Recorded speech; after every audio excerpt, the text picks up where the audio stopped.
Bienvenidos a una nueva clase virtual de política y ciudadanía. En esta oportunidad vamos a ver un tema que se llama contractualismo y sirve para explicar por qué surge el Estado y la sociedad civil. Principalmente vamos a hablar de tres autores, dos de ellos ya los conocen, son Thomas Hobbes, John Locke y Jean-Jacques Rousseau. Fíjense en las fechas para que vean más o menos en qué época escribió cada uno, todos con un siglo de diferencia casi. Y la clase de hoy se va a basar en la teoría de estos tres autores, las similitudes y diferencias que plantearon. Para empezar, estos tres autores parten de dos corrientes filosóficas muy importantes. La primera es el jus-naturalismo. El prefijo jus viene de derecho. Estamos hablando de derecho natural. ¿Qué es esto? Son aquellos derechos que el ser humano posee por el simple hecho de ser un humano, de haber nacido. Como vienen con su nacimiento, son anteriores a todo tipo de organización social y todo estado legal. Es decir, el derecho se debe acoplar a este tipo de derechos naturales. No puede haber entonces un sistema legal que no reconozca estos derechos naturales. El más conocido por todos es el derecho a la vida. No vamos a encontrar en la ley argentina algo que diga los seres humanos tienen derecho a vivir. Ya está implícito en todos los sistemas legales del mundo, porque es considerado un derecho natural y por ende está por encima de las leyes que crean los hombres, porque la misma naturaleza nos da estos derechos. Esto, recordándolo, es lo que plantean los jus naturalistas. La segunda corriente es el contractualismo, es la que acabo de mencionar. Esta corriente básicamente supone que hay un estado previo del ser humano antes de la sociedad, un estado donde el hombre no estaba sujeto a ningún tipo de reglas. Esta época la vamos a llamar estado de naturaleza, que estos autores usan como una ficción para intentar llegar a un punto. No les importa mucho analizar lo que es el estado de naturaleza, sino que lo que les interesa es conocer la misma esencia del ser humano, abstraído de todo tipo de sociedad y normas, para saber cómo va a ser el estado que necesita para poder controlarlo y solucionar los problemas de la desorganización de los seres humanos. Está caracterizado por ser el momento previo al Estado y a toda regla legal, y donde hay solamente seres humanos dispersos por todo el mundo. Podríamos asociarlo con la época del hombre de las cavernas, el hombre nómade, que se trasladaba de un lugar a otro en busca de nuevos recursos y atacaba a otros animales o humanos para sacarle sus recursos. La coincidencia de los autores, salvo Rousseau, como vamos a ver más adelante, pero plantean que este estado de naturaleza es imperfecto. Hay algo que está funcionando mal. Y como hay algo que está funcionando mal, necesitamos un cambio. Este cambio va a ser un contrato. De ahí la palabra contractualismo, viene de contrato. Por medio de este contrato, todos los seres humanos hacen un pacto por el cual se crea un estado. ¿Qué tipo de estado se va a crear? Y va a depender de cómo es el hombre. Si el hombre es bueno o malo por naturaleza. Pero no bueno o malo en sentidos morales. El hombre malo es aquel que es agresivo, que busca conquistar otros pueblos, mientras que el bueno es aquel que va a atender a la cooperación con sus compañeros. Entonces, dependiendo de cómo sea el hombre, es el tipo de estado que vamos a necesitar. Vamos a verlo gráficamente. En esta línea vamos a ver los tres momentos que hay según los autores. En una primera instancia tenemos un estado de naturaleza. Ahí los hombres, que no tienen ningún tipo de sujeción legal, son libres. Es decir, no hay nada, absolutamente nada, que les diga lo que tienen que hacer. Son libres incluso de ir y matar a otra persona. Pero también hay otra característica, que son iguales. Es decir, ningún hombre puede imponerse a los demás, ninguno puede dominar a los demás. Obviamente, habrá hombres que sean más fuertes que otros, pero esa diferencia de fuerza yo la puedo compensar con astucia o con inteligencia, o incluso uniéndome a otras personas más débiles para vencer a este ser poderoso. De esta forma, la igualdad no quiere decir igualdad física, sino que quiere decir que ninguno puede lograr dominación por los demás. Es decir, no hay dominación. Este estado imperfecto cambia a partir de la firma de un pacto. ¿Qué tipo de pacto? Va a depender de la cantidad de recursos que hay en el estado de naturaleza, porque si son pocos, el hombre va a ser agresivo y va a ser malo, mientras que si los recursos son muchos y alcanzan para todos, el hombre va a ser bueno y va a cooperar con otros seres humanos para desarrollar sus potencialidades. Entonces, depende de esto, es el gobierno que se creará. Una vez que se hace el pacto, se forma la sociedad como la conocemos hoy en día. Es el tercer momento. Esta sociedad, o este estado, mejor dicho, va a ser conformado de una manera determinada según la esencia del ser humano. Por ejemplo, Hobbes, que va a plantear que el ser humano es malo, va a sostener que lo mejor es una monarquía absoluta. John Locke va a plantear una monarquía parlamentaria, un parlamentarismo. Y Rousseau, el más izquierdista de estos autores, va a hablar de la democracia directa, no la democracia como la conocemos hoy en día, sino democracia como se aplicaba en la antigua Grecia, donde todos los ciudadanos participaban de las votaciones y del gobierno de ese país. Vamos entonces a hablar de los tres tipos según los autores. Como dije anteriormente, la cantidad de recursos va a determinar si el ser humano es bueno o malo por naturaleza. El primer autor, Hobbes, tenía una frase muy famosa que es: el hombre es el lobo del hombre.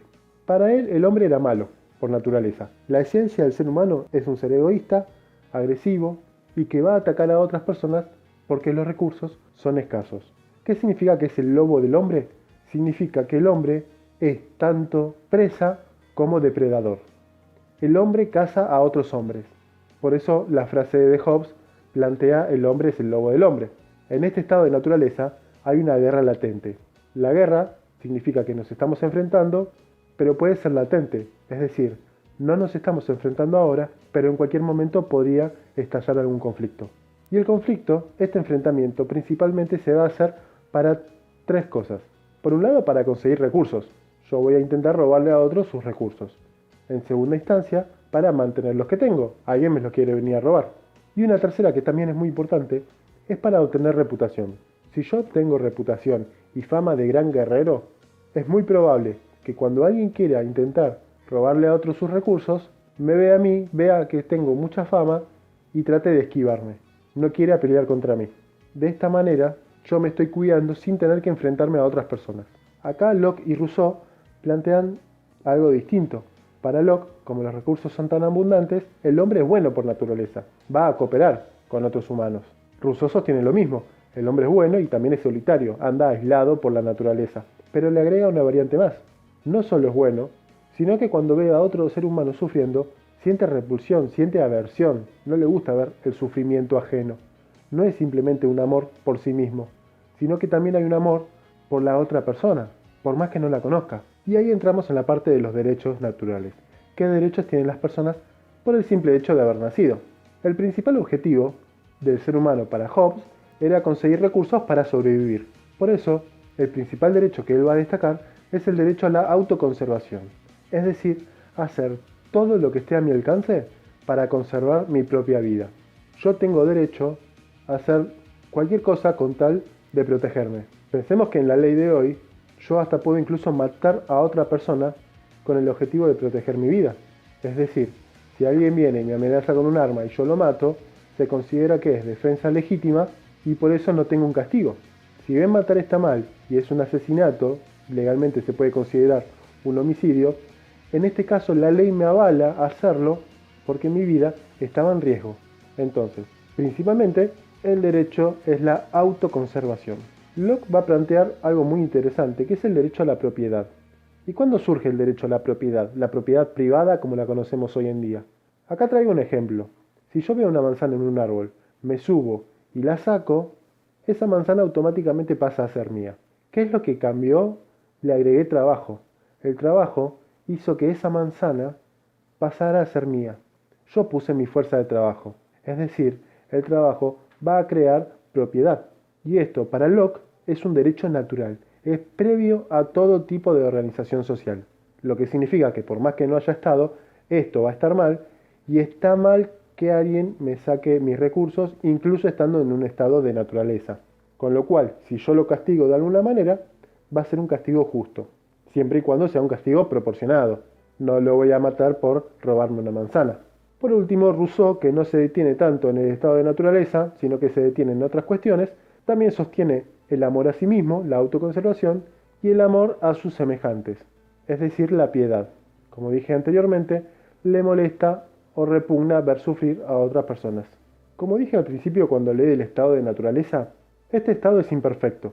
Entonces algo motiva a los seres humanos a realizar un pacto para abandonar este estado de naturaleza. Para Hobbes hay dos preocupaciones. El primero es el miedo a una muerte violenta.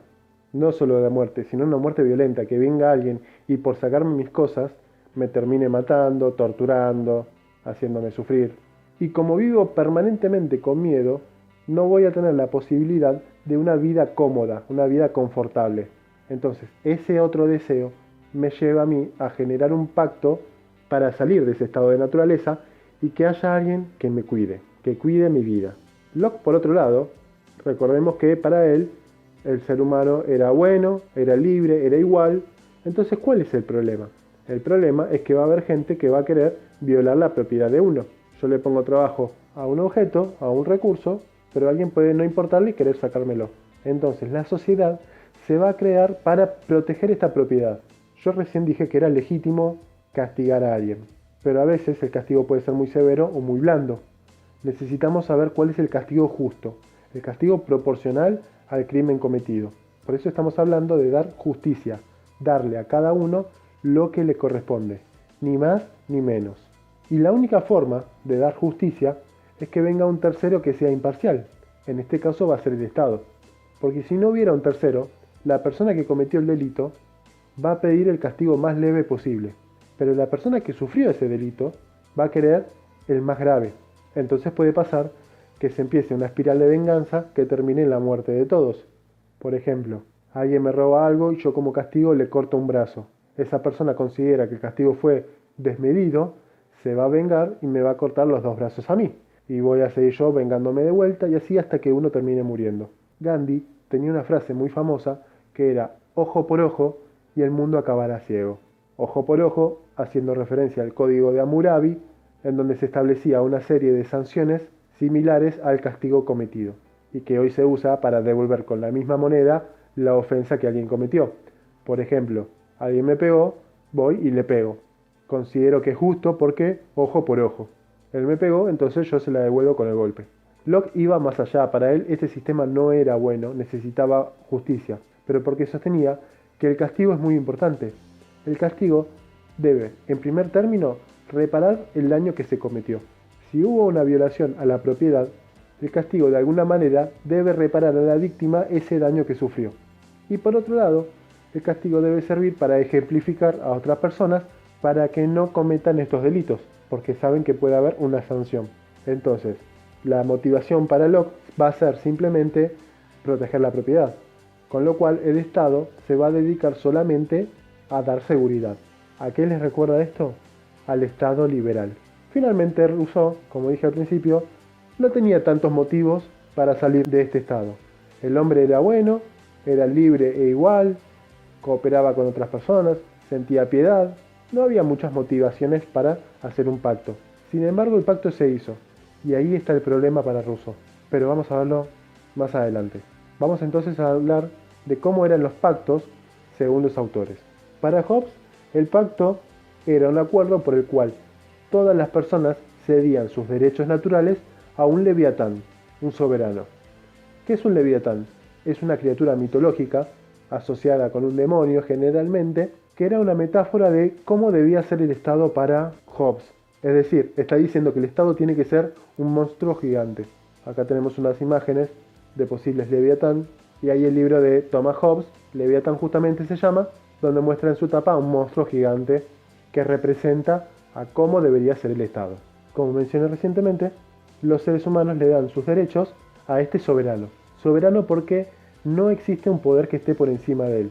Recuerden que era una característica del Estado. El Estado tiene soberanía, el Estado nacional. Es decir, que no hay nadie que les pueda mandar. Es el poder máximo, no hay nadie que esté por encima de él. Por eso vamos a hablar ahora de soberano. Este soberano no es parte del pacto. Esto es difícil de entender, pero es lo más importante del pacto de Hobbes. Si el soberano fuera parte del pacto, si hubiera firmado también junto con los demás, significa que también tendría que haber cedido sus derechos, porque el pacto es igual para todos. Pero si hubiera cedido todos sus derechos, no tendría ningún tipo de poder, y yo necesito un Estado poderoso. ¿Qué voy a hacer entonces? Voy a traer a alguien que esté afuera de este pacto para que sea el soberano. Nadie de los que firmó el pacto va a poder ser soberano. Entonces el soberano no va a firmar este pacto. Y ahí es cuando todo se pone complicado, porque si traemos a alguien de afuera, significa que el soberano no puede violar el pacto. Es decir, si hace las cosas mal, no va a ser una violación del pacto. No solo eso, si comete un error, la culpa no va a ser de él, sino que la culpa va a ser de aquella persona que lo puso en el poder. Es decir, la culpa es del súbdito. ¿Qué implica esto? Que si el soberano es un tirano, si es malo o si gobierna para sus propios intereses, no solo que la culpa es de los súbditos, sino que los súbditos no tienen permitido rebelarse ante él. Para Hobbes, de ninguna manera el súbdito puede desobedecer al soberano. Por eso hablamos de monarquía absoluta. Sin embargo, hay una excepción y solamente una. Recordemos que para Hobbes se ceden todos los derechos menos uno, el derecho a la autoconservación. ¿Por qué no se cede este derecho? Cuando yo hago el pacto, lo hago justamente para proteger mi vida. Necesito a alguien que me cuide de que no me maten. Entonces, el objetivo por el cual yo estoy firmando este pacto es proteger mi vida. Por esa misma razón, no cedo el derecho a la autoconservación. Esto implica que cuando un soberano me mande a mí a matarme, a suicidarme, yo puedo desobedecerlo porque iría en contra del pacto. No quiere decir que no me pueda condenar a pena de muerte y que venga otro y me mate. Pero no me puede decir a mí mismo que me mate por mi propia cuenta. Esto lo destaco porque es la única posibilidad que tiene el súbdito de negarse a una orden del soberano. En cualquier otro tipo de orden lo puede hacer.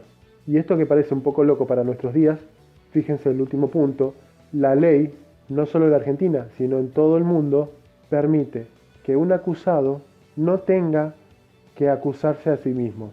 Es decir, si yo mato a una persona y en un juicio me preguntan, ¿usted mató a tal persona? Ahí yo tengo permitido mentir.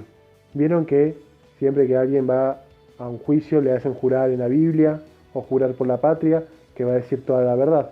Lo mismo hace el acusado. Pero él sí tiene permitido mentir.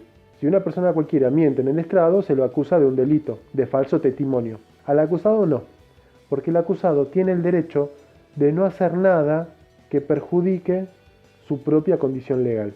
Es decir, se está negando a la voluntad del soberano que le dice que se mate o se está negando a declarar en su propia contra.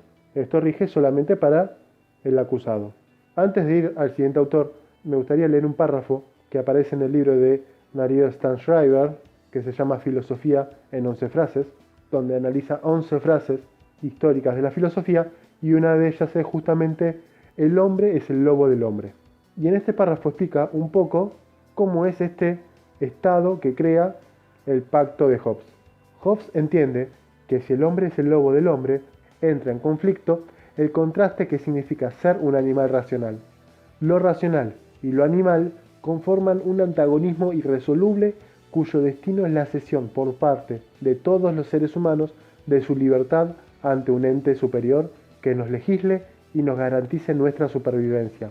Todos abdicamos de nuestra innata libertad ilimitada para enajenar en un leviatán un ser supremo, uno como nosotros pero con el mandato de velar por la seguridad de cada uno para que nos cuide. Solo la ley y la decisión soberana de dotar a esa ley de una jerarquía por encima de nuestra individualidad es la forma de asegurarnos vivos. Para ser individuales, perdemos algo de nuestra individualidad, siempre la paradoja allí presente. El miedo a la muerte del estado de naturaleza se desplaza ahora a otro miedo más exacerbado. No tememos más al otro porque tememos a la ley. El orden social, a través de sus mecanismos e instituciones, exige el cumplimiento taxativo de sus mandatos.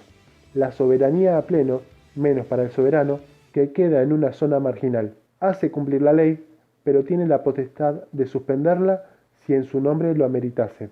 Y así las paradojas se reproducen. Todas las paradojas, la misma paradoja. El soberano puede suspender la ley si la ley lo exigiera para su eficacia. ¿O cuántas veces ciertas situaciones límites exigen flexibilizar las bases de un contrato social demasiado burocrático que en tiempos de paz funciona perfecto, pero ante ciertas amenazas necesita tomarse sus permisos? El poder soberano siempre se presenta a sí mismo amenazado y así siempre justifica sus excepciones. La ilustración de la primera edición del Leviatán de Hobbes contenía un dibujo donde el soberano era un gran hombre constituido por una multitud de seres humanos más pequeños albergados en su interior. En nuestro hombre, el poder nos devora para cuidarnos. Claro que el costo es volvernos su bolo alimenticio. Destaco esto porque es una comparación muy interesante entre cómo es el estado de Hobbes y cómo se aplica en la realidad. Porque hay muchas cuestiones que se pueden aplicar a lo que vivimos hoy. Cambiamos el miedo a la muerte por otro miedo, el miedo a la ley. El soberano de hoy en día es la ley, no es el rey encarnado en una persona que gobierna gracias a Dios. Hoy tenemos una ley que la debemos respetar. Y si la ley es mala, la culpa es de los hombres que la redactaron, nunca de la ley. Y por más que sea mala, la ley la tenemos que respetar. Pero destaca algo interesante, el sistema de las excepciones.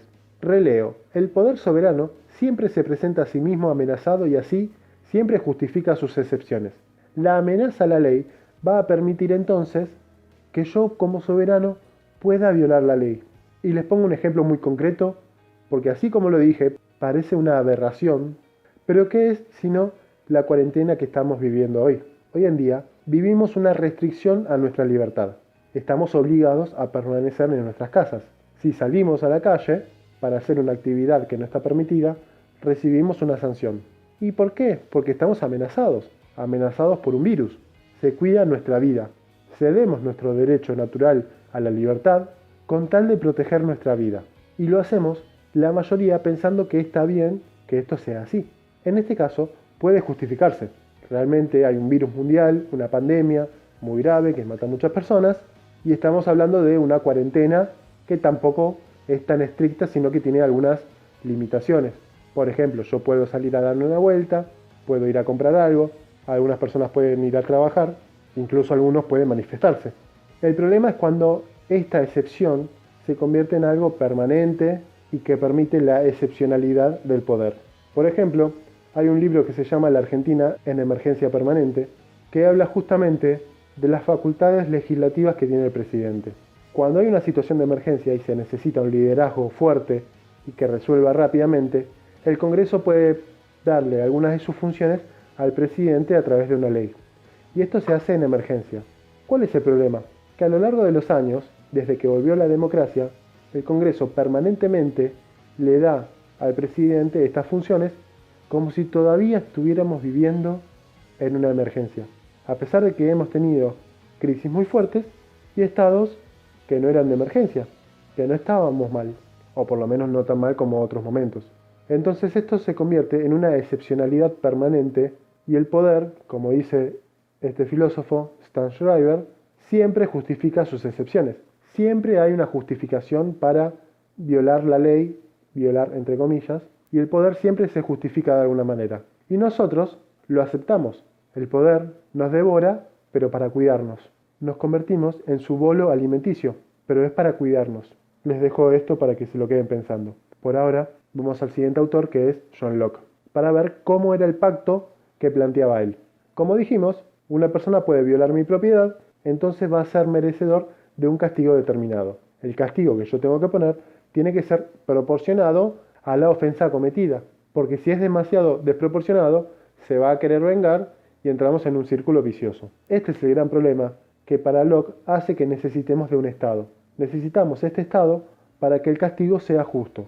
Ya estamos hablando de poder judicial. Y para que haya leyes que protejan a la propiedad privada. Es por esta razón que como necesitamos leyes, vamos a necesitar un grupo de hombres que sea elegido para defender la propiedad y cuidar a sus ciudadanos. Por eso hablamos de un parlamentarismo. Puede ser monarquía, puede ser república. En la época que está escribiendo Locke no había muchas repúblicas. Recuerden que esto es antes de la Revolución estadounidense y antes de la Revolución francesa. Por eso hablamos principalmente de monarquías parlamentarias. Pero tranquilamente lo podríamos aplicar a una república. ¿Qué pasaría si este gobierno violara la propiedad? Para el caso de Hobbes, yo lo tengo que obedecer igual, aunque falle, porque si falla es culpa mía. En el caso de Locke, esto cambia. Si el gobierno viola la propiedad, se convierte en un gobierno ilegítimo. Y al ser ilegítimo, yo lo puedo sacar y lo puedo reemplazar con otro parlamentarismo.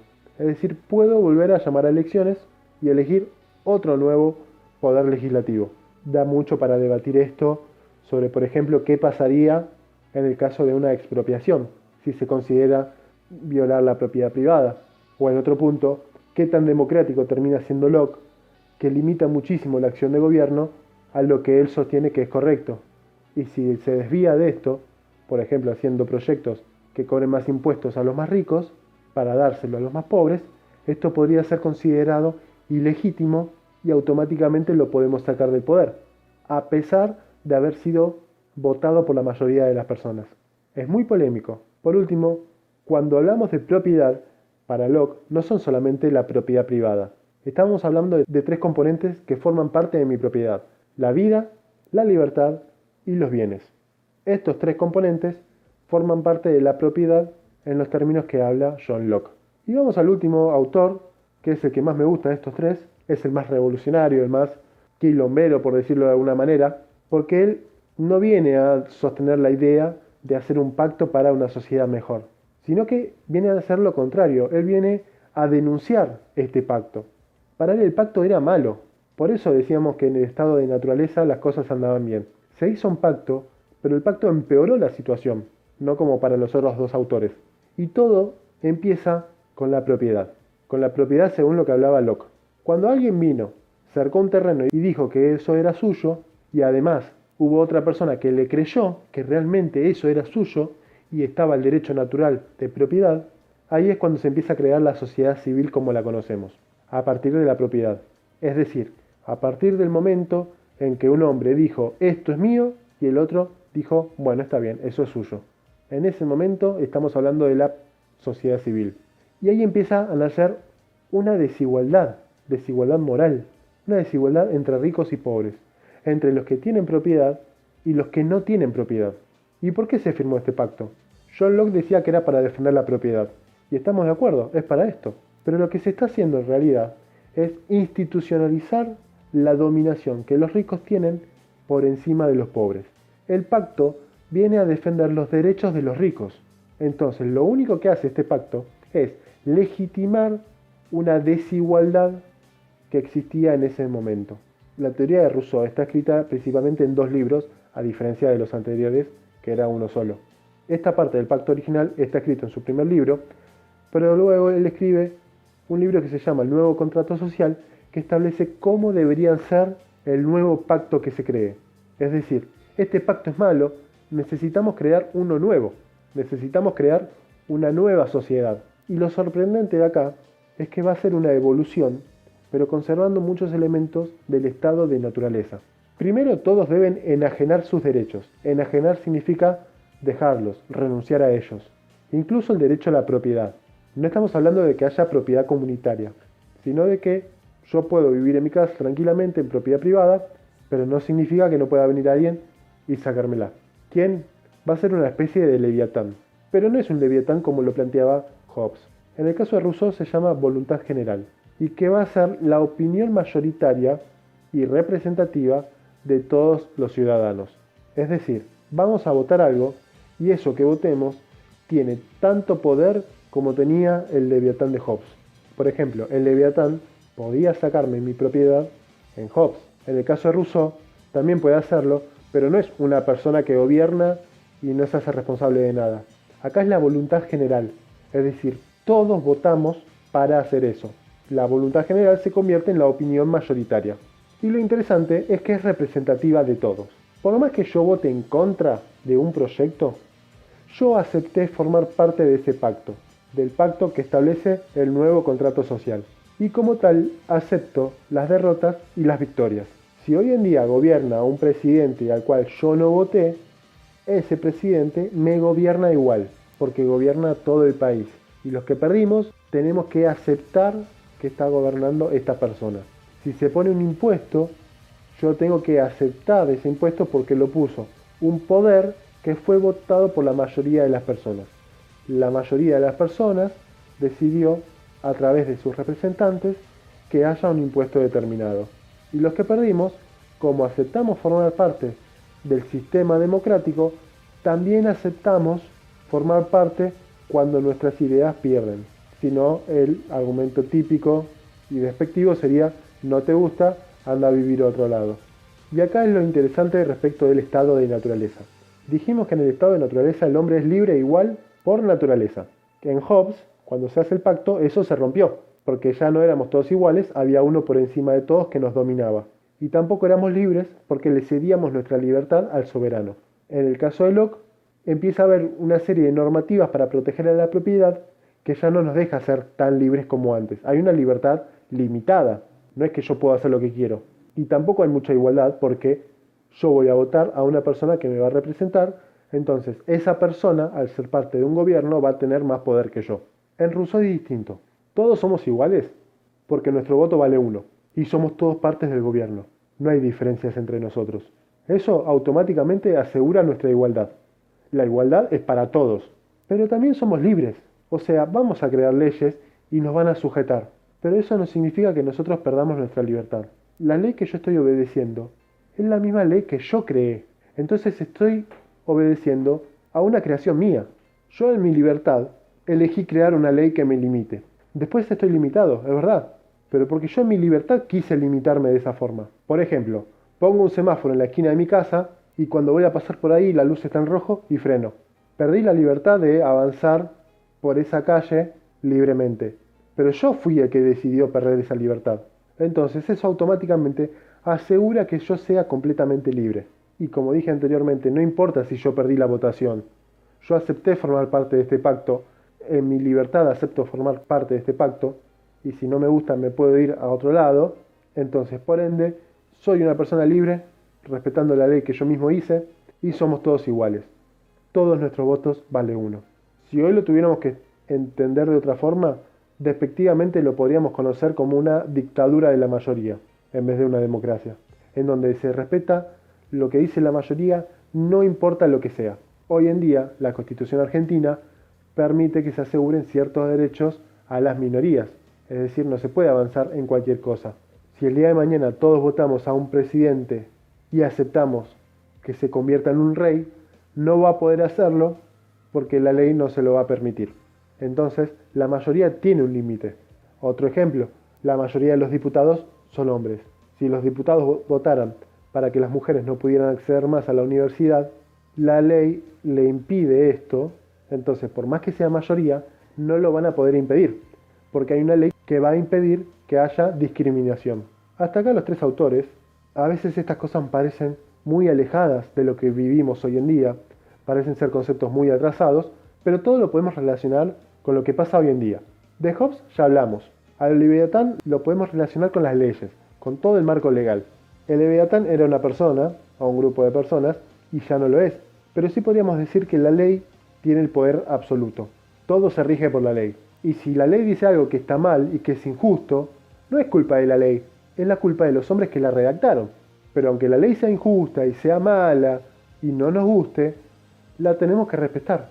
Y no podemos protestar contra la ley. La ley tendría el mismo cargo entonces que tenía el Leviatán para Hobbes. Por otro lado, Locke plantea un poder legislativo y la legitimidad del gobierno, algo que se aplica mucho hoy en día. Y también esta idea del liberalismo político y económico, donde la misión del Estado es proteger la propiedad.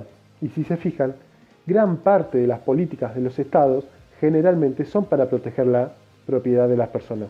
Por un lado, con todo un poder judicial que sanciona a quien viola la propiedad. Y por otro lado, con un Estado que establece una fuerza militar, una fuerza policial, cuyo único objetivo es la defensa de la propiedad. Porque ¿qué otro objetivo tiene la policía si no es defender la propiedad? Si alguien va y me roba en la calle y atrapan al ladrón, ese ladrón me había sacado un bien. Si alguien va y me mata, alguien me había sacado la vida. De vuelta, la policía defendiendo la propiedad. No digo que esto sea malo, sino que quizás nos estamos quedando un poquito cortos con el rol que debería tener el Estado. Es muy importante la defensa de la propiedad, pero debería ir un poquito más allá, con la implementación de derechos sociales, como sí pasó en la segunda mitad del siglo XX.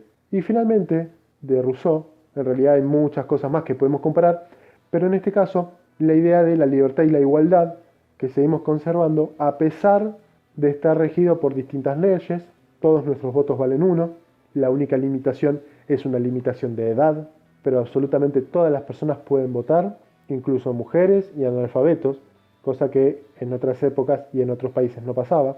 Hoy en día pueden votar también los presos, puede votar un ciego, aunque no vea las boletas, jubilados, personas con enfermedades mentales, personas que no hayan terminado la primaria pueden votar. Y esto lo destaco porque muchas veces se habla de la idea del voto calificado. No recuerdo si acá alguno de los comentarios hablaba sobre eso en algún otro video, esta idea de que hay que tener un cierto nivel educativo para poder acceder al voto, porque de esa manera vamos a votar mejor. Y es difícil empezar a analizar eso, porque ¿qué es votar mejor? No existe el votar bien o el votar mal. Uno vota representando un interés en particular. Yo voto a un candidato que me representa más o me representa menos. Pero no es que hay un candidato bueno y un candidato malo y elegimos el malo siempre y que por eso nos va así. La cuestión es mucho más profunda y no se resume simplemente a votar bien o votar mal. Después de todo, Evo Morales fue uno de los mejores presidentes de Bolivia y no había terminado la escuela. Incluso a mí me han dicho, qué raro que hayas votado a tal persona porque no entiendo cómo las personas inteligentes votaron por este candidato. No quiero decir qué candidato era para no herir susceptibilidades y porque un poquito no me acuerdo tampoco, pero me acuerdo a qué partido representaba y por qué me lo habían dicho. Eso respecto de la igualdad. También tenemos la parte de la libertad.